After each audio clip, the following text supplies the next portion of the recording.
want to get back to Ring of Honor, but I do have to ask this because 2022 was a huge year.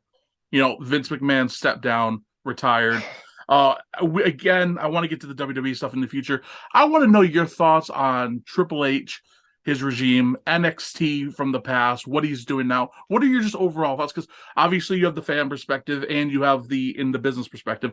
So I'm curious about where that's. Personally, I'm a huge fan of the stuff he does, but that goes without saying. I like a lot of things. Yeah, well, I mean, where when Triple H is in charge, what has he done that anybody that is universally hated? Yeah, yeah, Right? I mean, just like, and it's one of those things where I'm a big believer in it. Triple H is a fan. Triple H is me. huge fan. Yeah, Triple H is you, right? Like Triple H, he knows he knows pro wrestling because he grew up loving pro wrestling, right? So like he knows what he likes. I mean, and you can just tell by the guys that are on TV, and it's not just like the indie love child, right? So like Johnny Gargano's back and on TV and getting pushed. mm-hmm. Sweet, he should be. He's the man. Like Yeah, I'm okay with that. But like, when was Sam Shaw, Dexter Loomis? When was he the indie darling? yeah. But he Never. saw it. He knew it. But yes, but like he's got that. He's got a role for him. He's got a niche for him. And I mean, he just had his first match on TV. Keep in mind, I did a spot with Sam Shaw at the Knoxville TNA pay per view, and that was what, June. Sounds right. I'm not 100% sure. It was summer. It was early summer. It was Sam's first weekend, and I've known Sam for a while, but it was Sam's first weekend with NWA. He did the pay per view where he gave me the side choke, Yep, I remember and that. then did the main event that night. Then he did the two tapings after that, and then he couldn't make the last taping. And then before the next set of tapings, he's on Raw, Yeah, and he just had his first match on Monday, it, and it worked, right? Like, yeah. but he's not, so it's not just like that was the knock on NXT for a while when Triple H started it. Oh well, how can it not be good? All he's doing is cherry picking the top indie talent. Well, sweet, he should. Yeah, Like, it's that's not a why bad they're idea. there.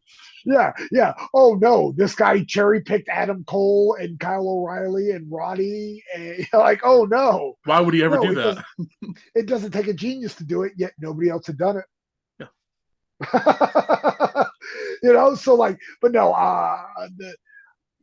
I brought my son to SummerSlam, because like I said in our last interview, like my big thing nowadays is I love watching wrestling through my son's eyes, mhm. just because he has a perspective that I don't, and he's the market that they want. They WWE has all my money. They know it. Yeah. They're not trying to get my dollar. They've already gotten all my dollars.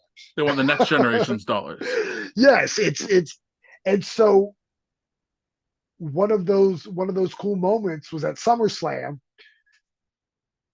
Bianca and Becky have their match, and then Bailey's music hits, right? So And cool. it's like, oh, and then Dakota comes back, and it's like, oh, and then out comes Io Sky. It's like, oh, and like my son's losing his mind, and he's not the biggest fan of women's wrestling, Hmm. but like that was one of those things that even after the show, where we literally saw a ring flipped by a tractor. Yeah, so insane.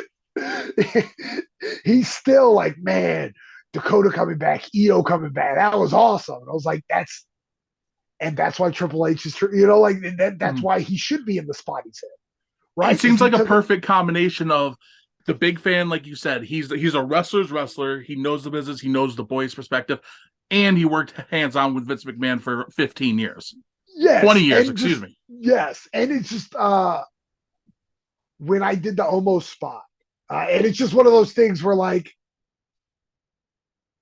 he knows watching his brain work is just like it's so surreal for the fan in me.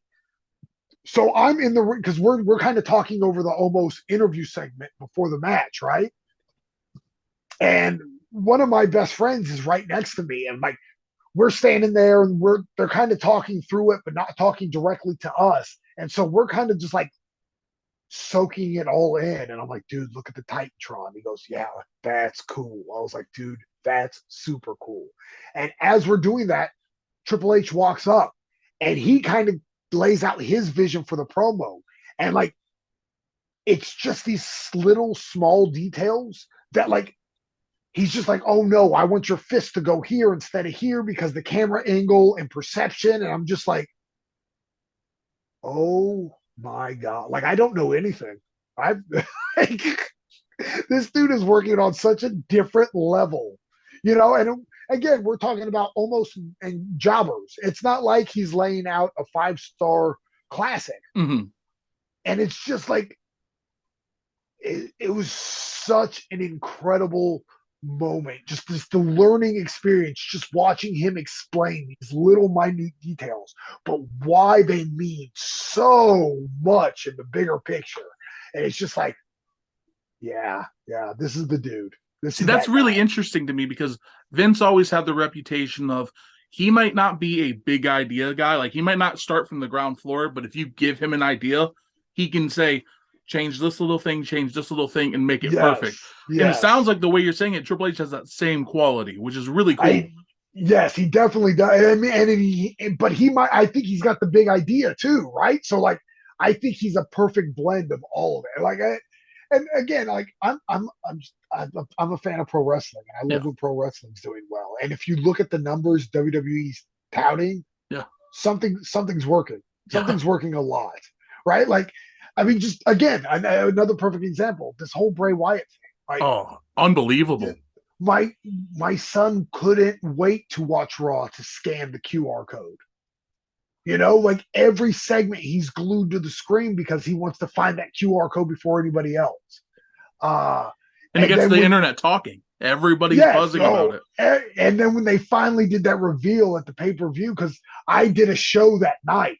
Mm-hmm. So we watched Extreme Rules on delay, right? So like that's one of those phones off. I'm not talking to anybody.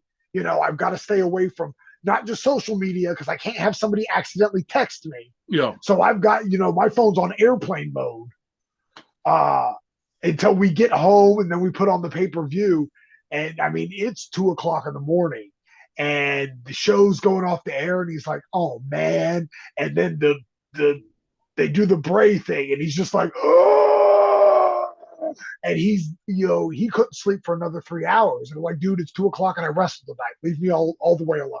Yeah. Like, good thing pay-per-views are on Saturdays now instead of Sundays. Yeah, dude, daddy needs a nap. I love you. We'll celebrate this in the morning with donuts. Get out of my face completely. But like, that's the stuff. It's just like, how can you say anything bad about what he's done? Like, it's just, he has a clear appreciation for the big time stuff, and then the fundamental hardcore wrestling. I mean, Cruiserweight Classic, the Mae Young Classic, 205 Live, NXT UK. You have all these things that really appeal to the hardcore fan. Personally, that's really like, I grew up in the Attitude Era and the new generation, right? So I love that stuff. But my sensibilities these days tend to be more towards the Cruiserweight Classic, NXT, 205 Live, that kind of stuff. So the fact that he can merge that with Brock Lesnar driving a tractor down and flipping the ring, exactly, Bray Wyatt, and having it make sense. And another thing, and I'm sorry, I'm going off, but no, you're good. They're including a lot of random thing happens in the background of this segment, which I love. I love it. So I used to help produce a show in Warner Robins called Rampage Pro Wrestling, and my big vision for this show, because we were running out of basically a Chuck E. Cheese. It was a family fun center. That's cool. But there was a hallway in the back, and I wanted the hallway to be the epicenter of everything, right? Mm-hmm. So like, you have your matches in the ring or whatever, but anything that happens backstage, something happens in this hallway where like somebody opens up a door that's not supposed to be there, or, just to start a feud, one guy passes a guy after his loss and says something, or whatever. But I just wanted this, I had this vision of this hallway where this is where what you see in the ring carries over to. And, fast forward, and, clearly this was not this is not an idea taken from me, but it's just almost like a manifestation of what Triple H is doing now, where you see in the background these little things that are just, might not have something to do with immediately what's on the screen, but it might. But there's always something going on, No, and it's not just one singular focus. And I love it so much. it's rewarding for the viewer to have that. And, again, I'm not going to criticize Vince McMahon. He made everything I love in wrestling. Yes. But a knock on him was history didn't always necessarily matter. It was, people aren't going to remember that. Triple H seems to value history, and that's rewarding as a viewer. If they talk about X and Y happened in NXT and now it's happening on Raw, for a viewer who watched NXT, I'm like, oh, wow, that did happen. That's fantastic. Yes. No, and it makes you feel like watching the product validates. You're validated for watching NXT in 2019. We live in the Marvel Cinematic Universe era where everything's attached from movie to show. Exactly. We're not in an era where it's just, here's one movie, here's another movie. It's everything's connected. And if you can have the continuity, it means more. And so like another example is the Karrion Kross thing. It's very minute, but like to me, it spoke volumes. With his whole thing was he wanted to rewrite time. Mm-hmm.